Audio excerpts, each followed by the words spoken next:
Tiny Chef is stuck in my head. I've been watching Tiny Chef for the past couple hours and it's stuck in my head.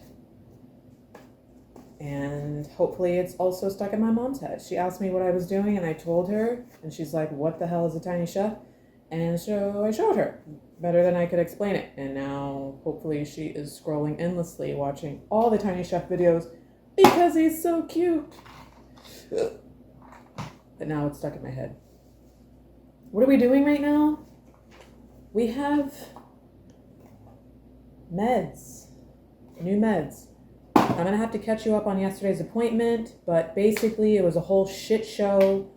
And we're on meds. It's like yesterday was my second monitoring appointment and we're already on stimulating meds. That's crazy boots. Again, I will catch you up on the whole drama that has led us here today, but right now it's 8:30 almost. And I need to take this pen. And this pen is a different pen than my Follistim pen because this is not Follistim. This is Gonal F.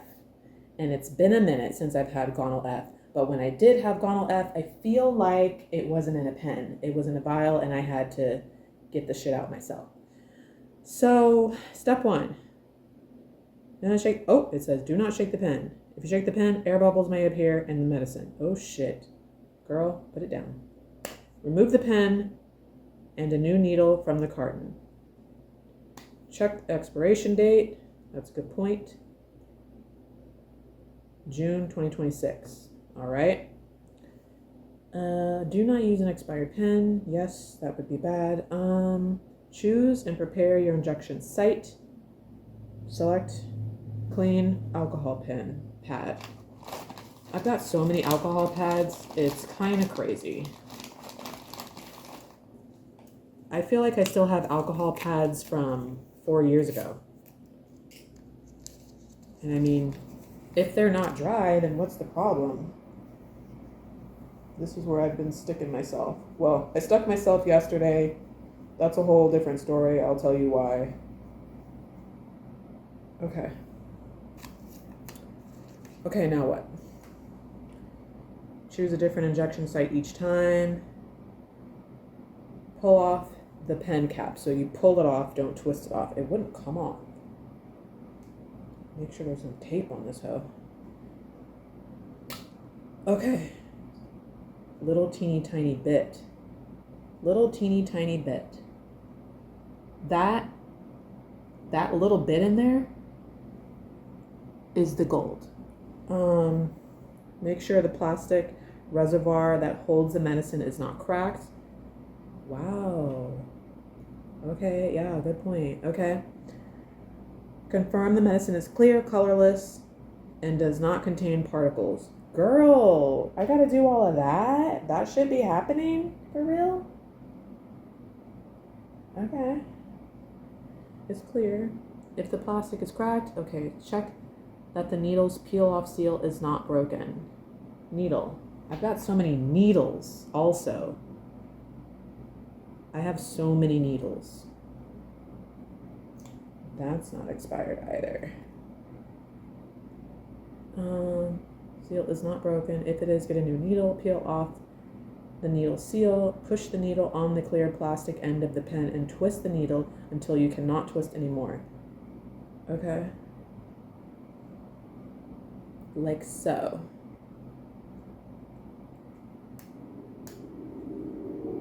Okay. And then do not attach the needle too tightly. The needle could be difficult to remove after injection. Good point. Okay. Pull off the outer needle cap and save it for removing the needle after injection. Keep the needle pointing up. Carefully pull off the green inner needle. Oh, yeah, okay. There's another tip that you gotta pull off and throw it away. Okay, we'll get there. Do not recap the needle with the green inner needle shield. You could get a needle stick injury. If then. Wait, what? If using a new pen, check for a droplet of liquid at the tip of the needle. If you see a droplet, go to step 4, dial your dose. If no droplet is seen or you are unsure, follow the instructions in Appendix B. There's no droplet. What the hell is Appendix B? Where is that even at? Okay, how to create a droplet of liquid. I don't want to waste any. If you do not see a droplet of liquid on the tip of the needle when using a pen for the first time, turn the dose knob until the dose information display reads 25. I don't want to. 25? Oh shit. 25? Are we certain?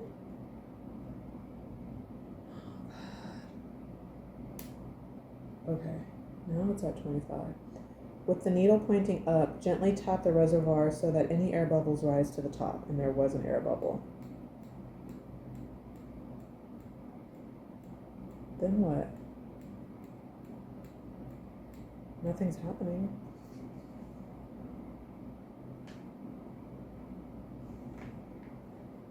Girl! Oh, hold the pen with the needle pointing up. Slowly press the dose knob and all the way. 1 or more tiny drops of liquid will appear at the tip of the needle. Release the dose knob. Make sure that the dose information reads 0. Oh my god. Are you sure? It says 25. Push.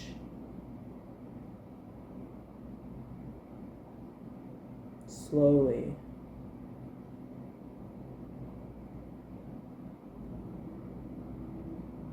Oh, okay.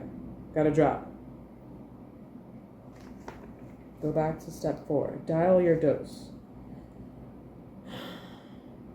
Do not push or pull. Oh, I didn't keep going until 0. Okay.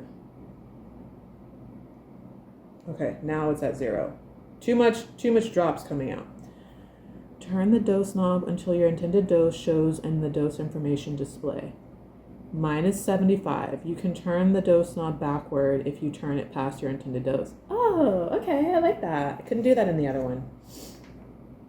This smells. I'm getting a smell. Oh yeah, that smells. I didn't know the medicine smelled. It stinks. Why does it stink?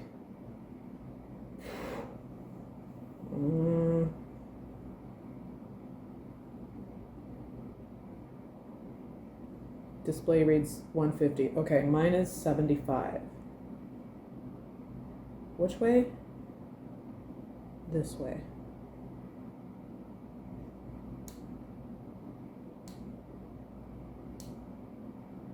Oh my god. Okay. Oh, we're at 75.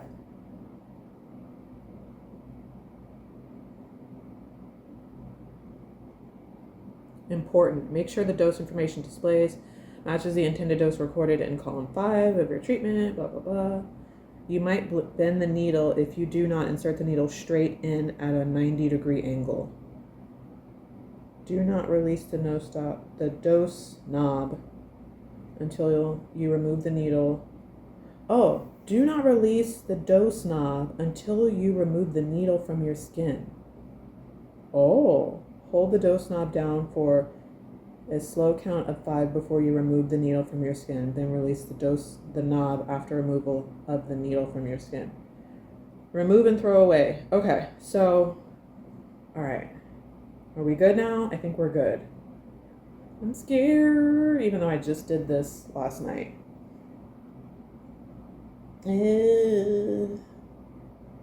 Girl, you just did this.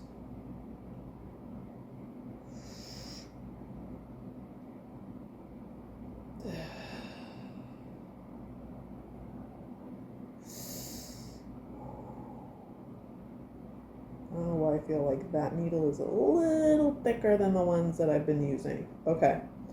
In the skin, do the knob.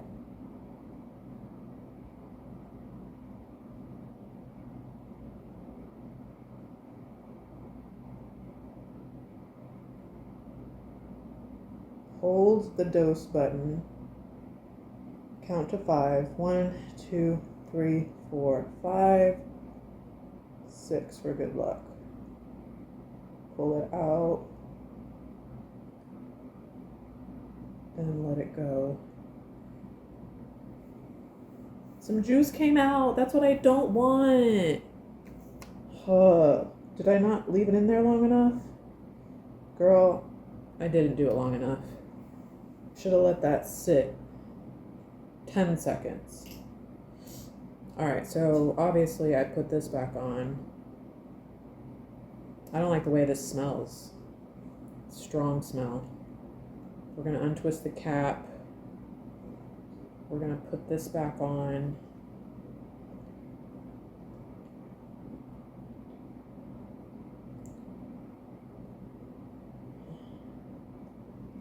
Okay. And we're going to put this in my sharps container. And we're going to put this back in the fridge.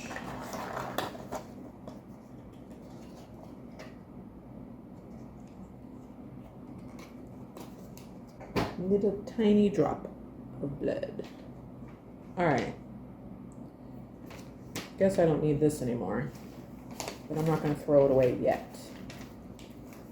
So you never know when you have questions. All this paperwork.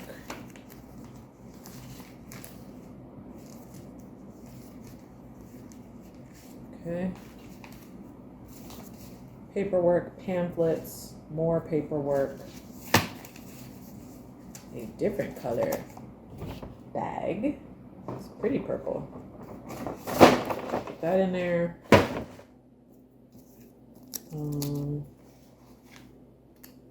Throw this out. I really don't like that smell. These are all of it's my collection of alcohol pads and gauze and sponges, and I just got some more.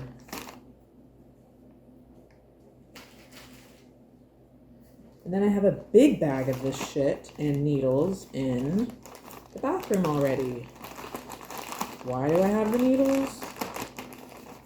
Because I just do. All right, we're all done. Oh, I need my soda because I need something to drink. But do I have any, like, something to spice it up with? Like a syrup of some kind? Chances are I don't, because I don't have syrup in this house. I don't have soda in this house. I haven't, close that back up. Why did you even open that, E? You're not drinking right now. Ugh, okay. Just the soda, which is why I'm trying to make a little cute little mocktail situation. What do we got? What can we mix with Sprite? Nothing. I don't have anything.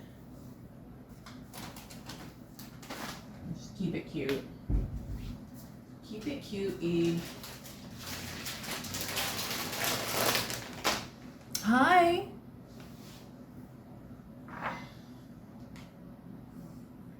Where did I get this soda from?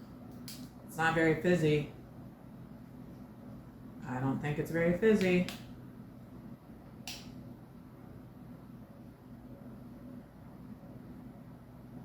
It's all right.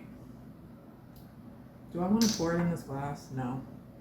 If it was more fizzy, I would pour it in this glass, but it's not. The seal on it was weak when I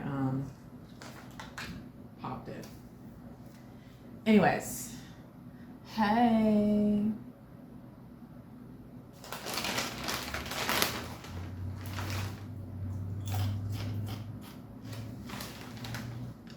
I have a story time. It's a little delayed because it's been like a couple days, but I still want to tell it.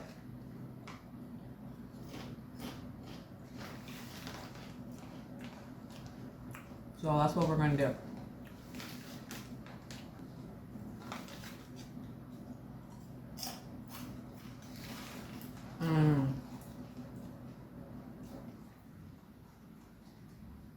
Everybody keep Big Boy in your prayers. He is not looking good.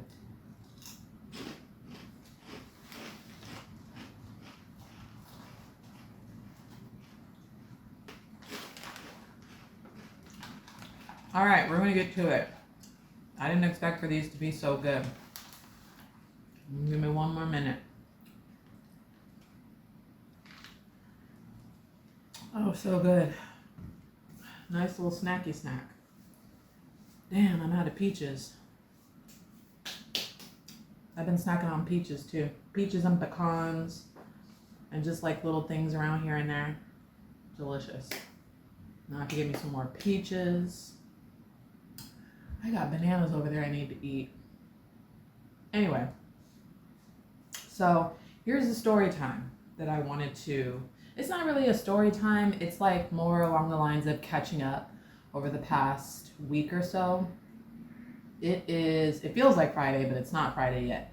It is Friday Eve, Thursday, July 17th. And I had my second monitoring appointment on the 15th, which was Tuesday. And this is coming off of my first monitoring appointment for this other retrieval cycle. This is me coming off of like my first official failed egg retrieval cycle. No, I wouldn't even say my first official, because I have had my first official failed egg retrieval cycle, and that was devastating. This is like this is my third failed egg retrieval cycle ever, but the first time that my egg has not fertilized. Out of the eggs that I have either retrieved or not retrieved, this is the first time that it has not fertilized. So I was coming off of that, right? And then that first appointment, I basically was devastated after finding out my labs were showing a 52 FSH number. Devastation. I had the cyst on my right, one follicle on my left, and just like ready to give up at that point. So then my second retrieval cycle was this past Tuesday, and I really did not go in with that much expectation, because it's like, girl, there's really no movement in the follicle area. There's that one that pops up on the left, and there's probably going to be the cyst that's still, like, I just was not expecting dramatic change, right? And then of course there was going to be no way in hell that my FSH was going to be that much lower from 52 within a week, right? So I'm just like, this whole like week I've been preparing my mind and my like heart for getting ready to transition to other, like just a next level of how are we going to reach this goal, because I don't know how much more I have in me. That has been my mindset for the past week or so. It's like, okay, we'll finish this out, and I might give myself another 2 rounds, but after that, if there's still nothing, then it's just time to start conditioning my mind, heart, spirit, everything into, okay, what is next, if there is a next, right? So I go into this appointment, and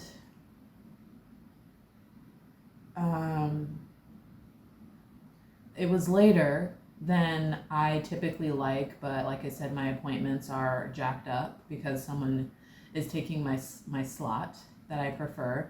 So my appointment was closer to 1 o'clock, and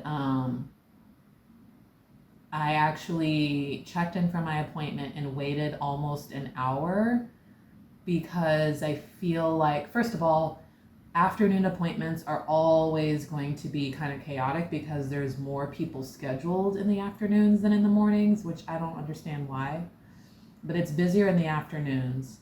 There's that. And then I feel like they had a medical emergency with a lady. Something happened with her that they all had to kind of like handle before they like resumed with their already late appointment. So I waited in the waiting room for about an hour or so. And then once I got in, she did my ultrasound, and I have the one follicle on the left still. And it was kind of measuring around the same size, about a 7 millimeter. And then she had the hardest time, and this is my girl that is like really, really good with her ultrasounds. She had the hardest time finding my right ovary. Like, she could locate it, but she couldn't get to a position where it was showing clearly. And so that appointment almost went 40 minutes or so. Honestly, it was a longer than normal appointment. I would even say 45 minutes, because it got to a point where we were both kind of like pushing around on my stomach and on my pelvis, like pushing and holding things down and like repositioning to try and get a clear picture of my right ovary. And it got to the point where it was like, okay, we were pushing on my stomach so much that I ended up having to pee, and it was making things worse. My bladder was full, and it all of a sudden was showing up on the ultrasound and just kind of getting in the way of things. So I was like, okay, let's stop. I was like, let me go pee and then come right back, and then we'll try it again, because maybe with my bladder being empty and it being moved out of the way, then you can get to my ovary. And she's like, yeah, we'll try that. And if it still doesn't work, then she's gonna have to call the other girl. Which I was like, oh man, don't call her. I mean, she's cool. She's cool now. We're cool now. But she is the rough one. She will have that ultrasound wand up into your ears. She's rough. Unapologetically rough. So I was like, oh shit, let's get it done.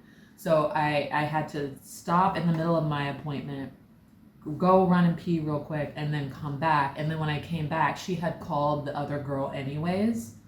And so by the time she got there, she was like, well, I can see your ovary now, like it's right there. And I was like, all right, great. But it still got a little uncomfortable, because she was like really searching for gold. And not only did she get a clear image of my ovary, but she found the remnants of the cyst, which had gone way down. She found the remnants of the cyst, and she found 2 follicles on my right side. Okay, she's not necessarily my favorite, because it gets a little uncomfortable, a little painful. But she found 2 follicles, and it's like, man, I wonder what would have happened if we gave up looking on that side and missed those 2 follicles, right? And I was like, oh shit, so I have a total of 3 follicles and a decreasing cyst. I'm like, that's kind of great news. And I was like, yeah, but I know the focus is going to be still to balance my hormones and lower my FSH, because those bad boys are not going to grow if my FSH is already sky high. So I'm like, okay, that's cool and all that we have 3 follicles, but I already know what the jig is going to be. By the time I got out of my appointment, it was, by the time I got out of my appointment, it was after 2 o'clock. And the only thing that I can think about was like, oh my gosh, it's so late. I'm usually back on the road by now. If I stay here too much longer, then I'm most certainly going to run into rush hour traffic, getting out of the city, and then it's just going to push me way, way back. So I sat there and waited. I would say I sat and waited for like 15, 20 minutes, and then I just thought about everything, and I'm like, there's 3 small follicles. My FSH was high last time. It's only my 2nd monitoring appointment. I can't imagine anything crazy happening to where I would need to stay for, like there's just no reason to stay. So I'm like, all right, let me just pack my shit up and get on the road so I can try and beat some of this after hours traffic. So I'm on the road and it's now 3:45. I'm in the middle of traffic. It's like dead stop, like all across lanes.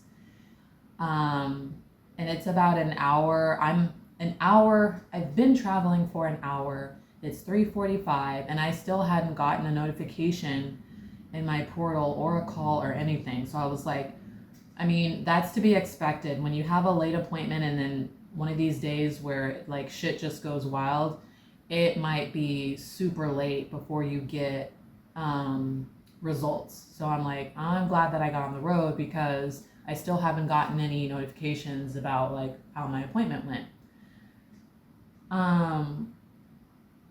Yeah, it was like 3:45 and I'm on the road and I get that call. No, I didn't get the call. I got the notification that I had results posted and I'm in the middle of traffic so I wasn't going to check it. And then I got the call and she's like, and I could barely hear her because it's like traffic and I just could barely hear her. She's like, yeah, so we saw that you have 3 follicles and your FSH has dramatically decreased. Like we weren't expecting it to be so low. So we want you to start medication. We want you to start Follistim or Gonal F tonight because your doctor wants to take advantage of this low FSH opportunity and like grow all 3 follicles. And I'm like, are you kidding me? I'm an hour away. It's 3:45. I'm in the middle of traffic. I don't even know what city I was in. I wasn't like, I don't know like what, I don't know where I was. I think I was out of Irvine, but I don't know where. They close at 4:30 and I'm like, there is no way in hell that I am going to be able to exit out of this traffic and reroute back to the office before they close at 4:30. I was like, are you kidding me?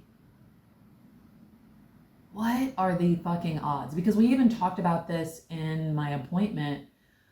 For some reason, like she always asks me about how traffic is and you know whatever, and she's like, so do you like, have you been staying afterwards or do you just like jump right in the car and get back on the road? And I'm like, you know, typically at the start of a retrieval cycle, like the first 2 appointments, I just jump right back on the road because there's usually nothing exciting or amazing happening. So I don't wait around just to be told, oh, okay, well, come back in a few days and just keep taking your estrogen and progesterone.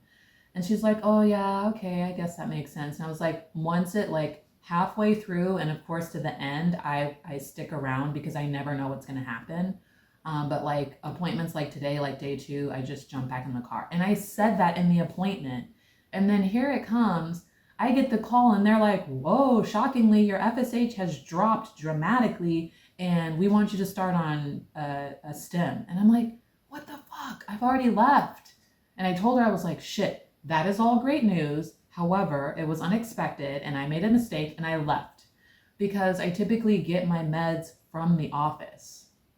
That's another reason why you're supposed to stay until they call you, because if you're supposed to start meds, you just go back up to the office and pick up your meds and start that night or whatever, rather than going through this whole rigmarole of what I had to do. This is exactly why they say don't leave, stay until we call you. But you know, there have been so many times, and you can see in past videos, there have been so many times where I have stayed until a 3 or a 4 o'clock only to be told some bullshit, and now I'm not getting home until 10 o'clock at night. No, I don't want to do that. So it's been long enough where I feel like I've done a pretty good job of kind of gauging when I can go and when I should stay, and I totally got it wrong. I totally got it wrong on this because what is my body doing? It's literally like here and now we're here in a matter of 4 or 5 days. What was it?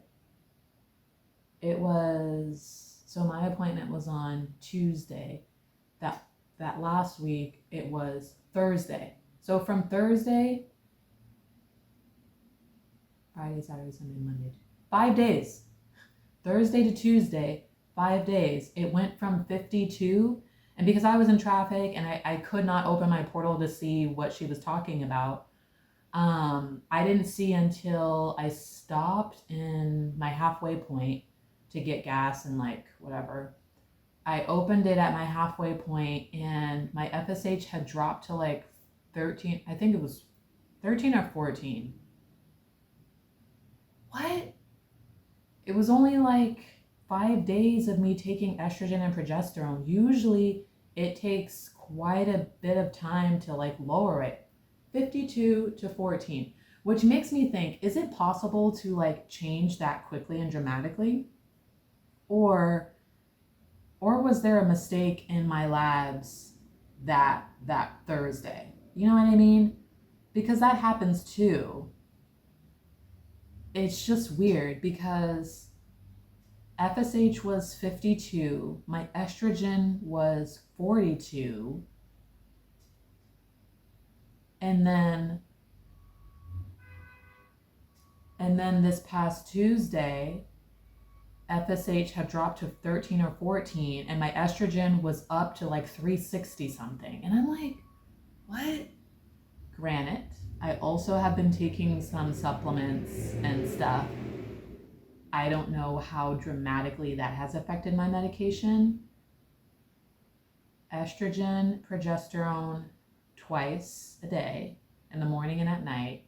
And then I've been taking my NAD+, and I just started incorporating a little teeny tiny minuscule bit of DHEA, and I got my iron back, so I've been taking iron. I've been taking my super beets. I've been taking my omega-3s.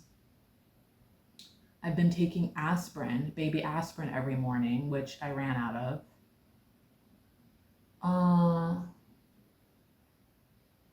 Folic acid,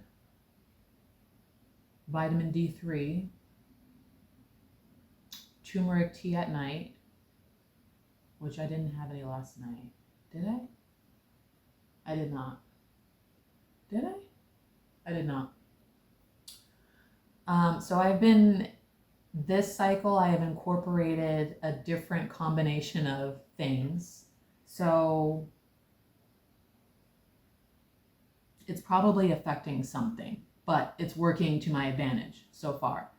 But yeah, so anyways, that's why you're not supposed to leave, because you never know when you have to like pick up meds, or you never know when you have to have a stat egg retrieval, or you never know when you have to have a stat something. Even though I can't imagine having a stat something at the end of the day when they're about to close. That's why I was like, ain't shit happening, right? So here's the thing. My clinic, they have medication in-house, and they don't make you buy a whole full-on pack of stimulating meds. I talked about this just recently, right? They let you, they prescribe you meds based on what you need for that moment. It might be one pill, it might be one shot, it might be whatever. And so you pay a whole lot less for meds by just using what you need. You know what I mean? So it is really convenient, and it is super cost efficient to get your meds at location versus having them sent to a specialty pharmacy or trying to hunt down some local pharmacy that doesn't really do the piecemealing thing. So that was the first thing really that had me stressed when she said, we want you to start Follistim or Gonal F, was that, fuck, there's no way that I can go back and make it there to pick up my meds for the price that they charge. I'm going to have her send the prescription to my specialty backup pharmacy that's located on the East Coast. And I'm going to have to pay their prices plus shipping to get it to me overnight. And I don't know if I said anything before or not, but because I was so shook about how much the Follistim cost at my clinic, I was like, I really don't remember paying all this. Let me look. I look in my notes and it sure enough said that price. And I'm like, maybe I've never had it because I don't feel like I paid this much for this, right?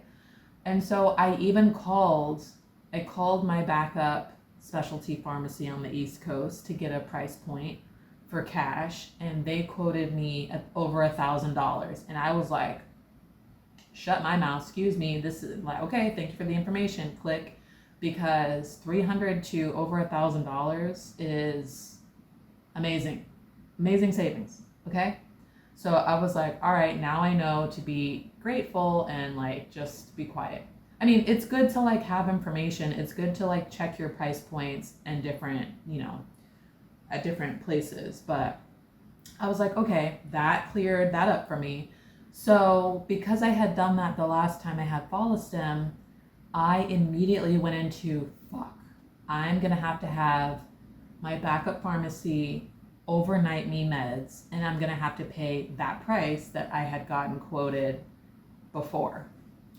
And it's like, that's over $700 ass mistake that could have been avoided. And so I literally was like, just fuming over that the rest of like my drive home.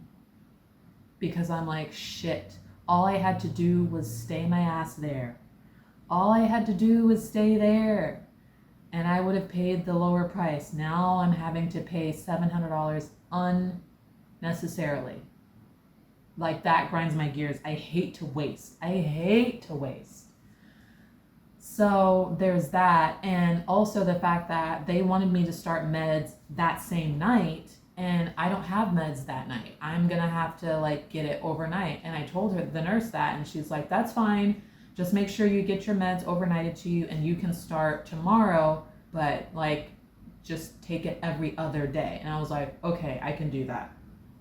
So I told her, please send it to my emergency pharmacy, not my typical Walgreens one, not my typical backup CVS one, but my specialty one. And she's like, okay, yeah, I can do that. And I was like, are you sure? Like, that's in my records? Because I rarely use them. Like, rarely. And she's like, no, I got it. I'm like, okay. So probably like another 30 minutes later or so, I get a text confirmation from my specialty pharmacy that says, hey, we received your prescription and your order. We will give you a call to let you know when it's shipped or whatever. And if you have any questions before then, give us a call at this number, blah, blah, blah. So I called the number because I'm like, well, okay, that's great that you received the order, but are you going to charge me cash or are you going to charge my insurance for it? Because this is something that you should check for, and I'm sure I've mentioned this before in like my whole cost breakdown video, but if you have insurance, sometimes it is more costly to use your insurance for things like medication versus just paying for it out of cash. I'm not saying all the time, I'm just saying some of the time. That's why you want to quote both cash and just an insurance. For me, historically, it has been cheaper to just find the money and pay cash versus utilize my insurance. They tend to give cash clients a bit of a break, and they charge the insurance companies up the ass for minuscule things. For instance, I remember that when I first started IVF here in Scottsdale, they wanted me to buy the whole kit and caboodle of like IVF meds all at once, right?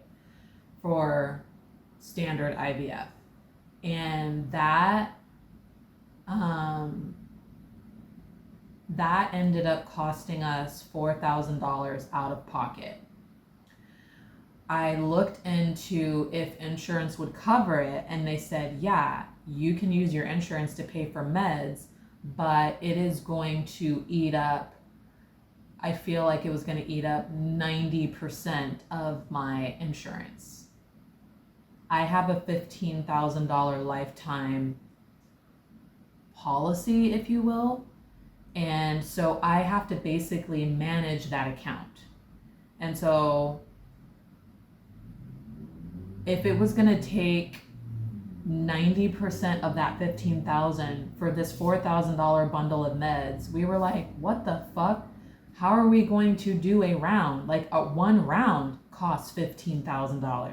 And we had gotten past the point of, oh, we'll just try IUI for like $5,000 a round and just see what happens. We didn't have that luxury. We had to go straight to IVF, which was at minimum $15,000 a round. So we're like, no, we're just gonna have to figure out how to pay cash for these meds. You see what I mean? So with that being said, I needed to know, okay, if you charge my insurance for this little teeny tiny vial of stimulating meds, just one vial, how much are you going to charge my insurance? If you're going to charge me over $1,000 for cash, how much are you going to charge my insurance? I'm just curious. Because in my mind, I'm having to determine where this $1,000 is going to come from right now so that I can purchase it and have it at my doorstep the next day. Or if I'm going to have to bite the bullet and utilize the insurance, which at this point, I don't have $15,000 left. I probably have like 60% of that money left. So I was like, with that being said, I need to still budget and manage this account as tightly as possible. So it's like, depending on numbers will help me determine which way I'm going to go. And basically, don't just make the decision for me just because you received the order. I need to talk to you about which route I want to go, right? So I called, and the girl was like, oh, she asked me all of the questions to get into my account. And then I was like, okay, so can you tell me anything? Like how much this is going to be? Can you overnight it? Da, da, da, da, da. And she's like, well, I basically can't tell you anything right now because we haven't received the order. And I'm like, but I got the confirmation. What do you mean you haven't received the order? And she's like, well, just try giving us a call back in an hour or so. Maybe we will have received it and we'll just go from there. We close at 8 o'clock Central and blah, blah, blah, and blah, blah, blah. And I'm like, here we go. It's really hard to like try to coordinate and handle business when you are traveling on your own and you're driving and you're in the middle of traffic and you have to stay alert and you have to, like, you're thinking of 1,000,001 things at one time. So I was like, all right, let me just call later. But then I decided I'm not going to call later because in an hour from now, like I had another call scheduled. I had to make another call. And then I just wasn't going to remember. I wasn't going to put too much focus into fighting with somebody on the phone who couldn't do anything because I didn't have anything. And I'm like, let me just let this cook for a minute. Because it's late in the afternoon and like, I just let me let it cook. So then after we got off the phone, I didn't call back. I got another text message confirming that they've received my order and that additional insurance review was needed before they can send it off. And they're like, if you have any questions, call, or if you need it like next day, call us. And I'm like, what is going on over there? The sole reason that I'm using this particular specialty pharmacy is because it is directly the one used by my insurance. So where is the disconnect between the insurance receiving the order and someone fucking signing off and sending my shit? Like, this is an additional delay. When I get messages like that saying, oh, insurance needs to like review it, that sends me, because insurance takes their sweet time in getting things done.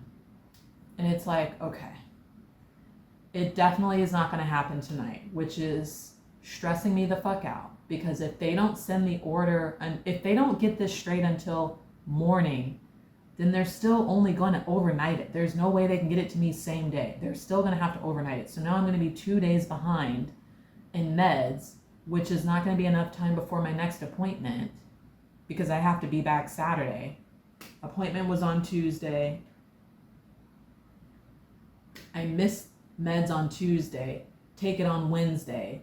And if I couldn't get it situated until Wednesday and they overnight it, I wouldn't be starting meds until Thursday night. And then she wants me to take it every other night, Friday, and then Saturday I'm back there with no real results because I only took 1 day of meds. You know what I mean? So I'm like, at this point, I'm like, fuck, what am I going to do? Insurance has to sign off on it. I just let it go. There was nothing I could do literally at that time. And there was no point in trying to call my insurance and yelling at someone there to hurry up and sign off on it because, again, it is late in the afternoon on the West Coast. So nobody's picking up the phone, right? Even though my insurance is based out of California, but that doesn't mean that the people picking up the phone are in California. You see what I mean? So I just let it go. So then next day, I get on the phone with my specialty pharmacy to see the status. Like, okay, did you guys get what you need in order to send my shit? And they're like, no, we still need an insurance review. Oh wait, oh no, I didn't call them first. I called my insurance. And I'm like, hey, you guys received, I need somebody to sign off for my medications for my doctor and blah, blah, blah.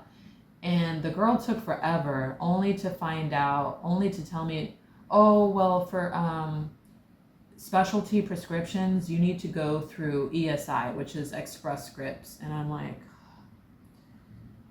that's not it either. Like, I vaguely remember having to go down this snake hole like one other time before. And what did Express Scripts do when it came to my fertility meds? They rerouted me back to this specialty pharmacy. So I'm like, I'm not calling Express Scripts, except I did. I called Express Scripts just to like follow fucking instructions. I called them to see if they even had the prescription, and they didn't. So I'm like, Express Scripts doesn't even know what is happening right now. Skip. So then I called the specialty pharmacy, and I'm like, look, whose signature do you need on this? My insurance company who I just got off the phone with and they didn't know up from down? Or my third party liaison, which, you know, they're cool and all, but I prefer to keep them out of it, actually, kind of ironically, because they get me all riled up too. So I was like, do you need my third party liaison to sign off, or do you need my insurance company to sign off? And so my third party, or my specialty pharmacy lady that I was on the phone with, she's like, oh yeah, we need your liaison to sign off on it. Typically, that's who we work with. And I'm like, okay, now I know which tree to bark up to get this done. And I was just like, you know what? Okay, before I bark up that tree, can you just tell me how much this is going to cost my insurance? And she's like, oh, unfortunately, I can't tell you. I'm like, oh my God. She's like, I can't tell you because they haven't it's not connected yet and they haven't signed. And I'm like, all right. And she's like, but it's normally not that much. It's usually not that much. And I'm like, okay, says you, that's relative. And I was like, can you tell me what the cash price is? Like, again, I'm like, just tell me what the cash price is. And she's like, oh, it's actually going to be $267. And I'm like, I'm sorry, did you say 260 some odd dollars? And she's like, yeah. And I was like, girl, I'm doing all of this stressing and I could just pay the money. I could just pay the $267 cash and be done with this. I was like, cut it. I'm not waiting for insurance to do shit. I pulled out my card so quickly. Hey, can you just run this card and send me the shit like right now? Like, I need it immediately. I was like, is there any way that you can send it same day by chance? She's like, well, it just depends on when you need it. I'm like, I needed it last night. And she's like, oh, okay. She's like, okay, so I'm going to cancel this whole order for insurance and we're going to switch you over to cash paying. And I'm going to do some research on who can get it to you same day. And we'll give you a call back in an hour or two. And I was like, cool. That immediately cooled my jets. It softened my shoulders and my back. It immediately, I felt so better. So much better. So, and by this time, like, I'm handling business at the office. And I was like, this just has to get done. Like, I just have to, like, handle this, right? By the time I get off the phone with her, I had a quick thing that I had to do pertaining to work. And so I dipped out for a minute or so. How about I missed the call? She said it was going to take about an hour or two. It was like 30 minutes later, and I'm like, I can't answer the phone. Like, I'm in the middle of something. And so I was like, fuck, I missed the call. So once I finished with what I was doing, I called back and got another girl. And I was like, hey, I would really appreciate it if you would just read my notes, but I'm basically calling to put in my order and pay for this meds. And she also told me that she was going to try and find somebody locally to send me the meds, and I missed the call. And she's like, oh, okay, let me look. And I was like, all right. And she's like, okay, so it looks like it's like pending. And I'm like, okay. And I'm on the phone with this young lady for for 30 minutes because she couldn't see like all of the information, but she could see like different departments working on it. And she's like, well, I'm waiting for a response from somebody and they weren't getting back to her. And she's like, I don't understand why it's taking so long.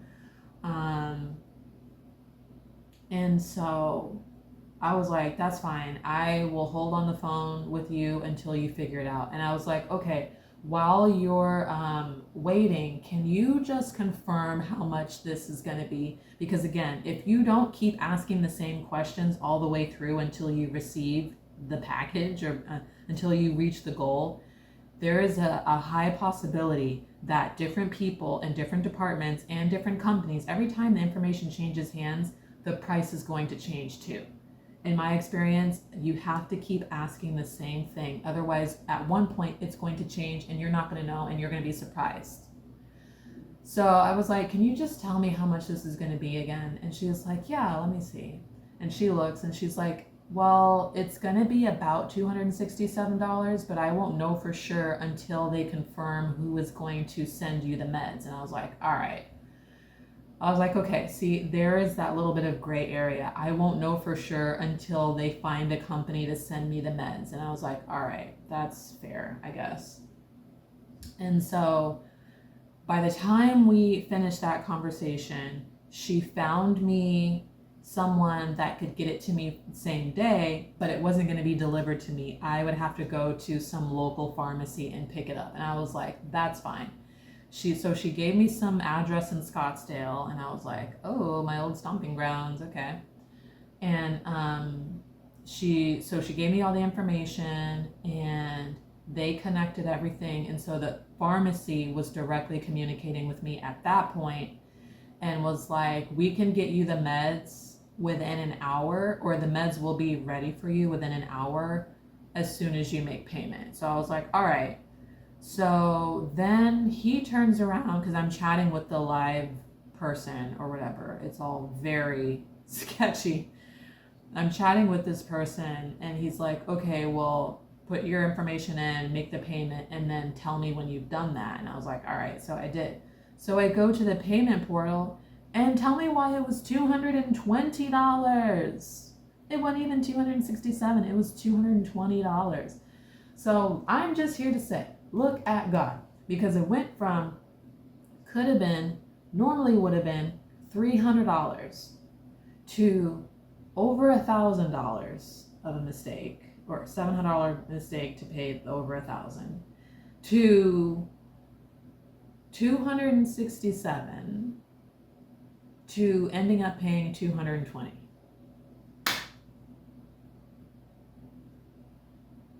The way that is still making my day is, it's just beautiful. It's just wonderful. It's like I went from stress to, okay, utilize what you know and just like get the shit done. And it turns out that I paid less than I would have paid at my office. Oh, and I got my shit yesterday. So I was on time. Kinda. Yeah, I was on time according to what the nurse said. Okay, if you can't take it tonight, take it tomorrow and every other day. So according to what she said, I was on time. Here's the thing.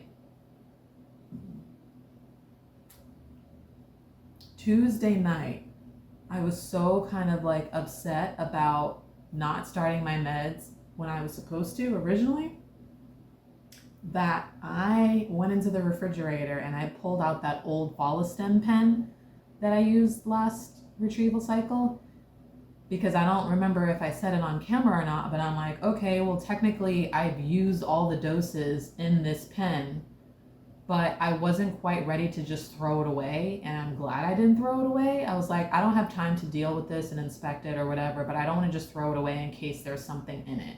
So I left it in the refrigerator. So when I came home Tuesday night, I'm like, let me just see if there's anything left in there. But according to math, there should not have been. It's only 300 IU vial, and 75 units times 4 is 300, right? So there shouldn't be anything in here, but let me just see. How about when I opened that pen and looked at the vial, there was still some juice in it. There was still juice in it. And she said either Follistim or Gonal F.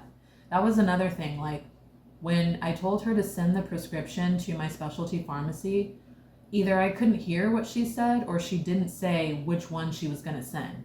So I really, like the whole time, I didn't know what I was even asking for.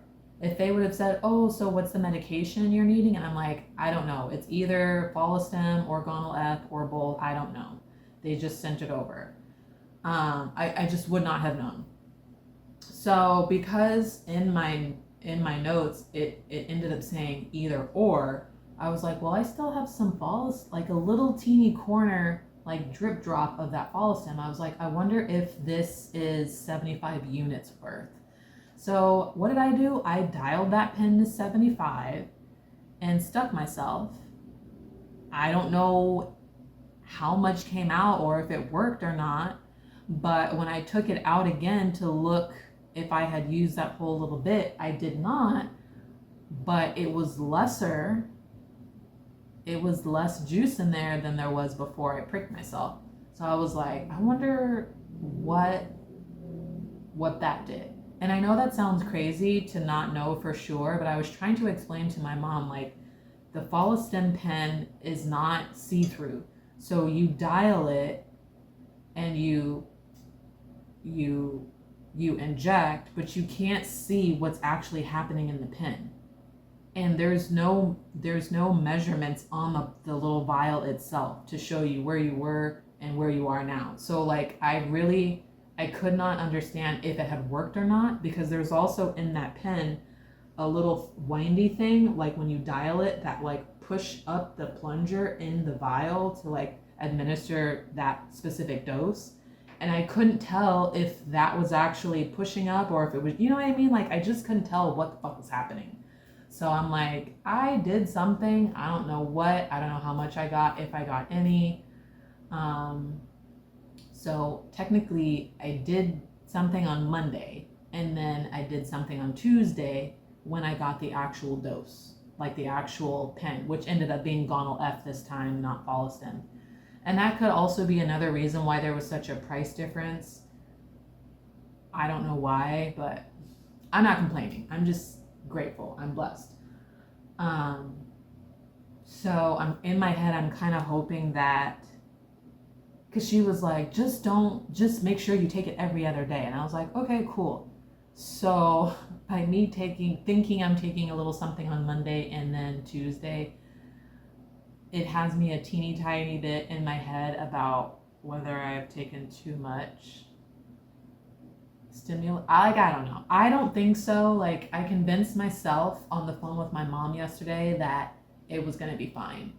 I'm not taking anything tonight. I will take a dose tomorrow, and then we will see on Saturday what I have done. But in the meantime, it's always been like continue taking estrogen and progesterone twice a day throughout fall, the stimulating meds. And that's to help me balance and not like, again, So that whole thing kind of has me excited. I'm not gonna lie. The fact that they found these two little nuggets on the right side, and there's a nugget that showed up first on the left side, and I'm already on stimming, I'm so excited, because if this was a window to like try and grow multiple at the same time, oh my God, that's what I want. That's what I want. I want to retrieve multiple eggs so badly. So bad. Please, like 2 or 3. 2 or 3. 3 would be great. 2 would be amazing. Yeah, so I'm really anxious to see what happens on Saturday. I go back and forth between not getting my hopes up and like allowing myself to be excited and like celebrating the small wins. I don't know. This typically feels like a scenario where it's like, girl, don't get your hopes up. But at the same time, it's like something else different has happened.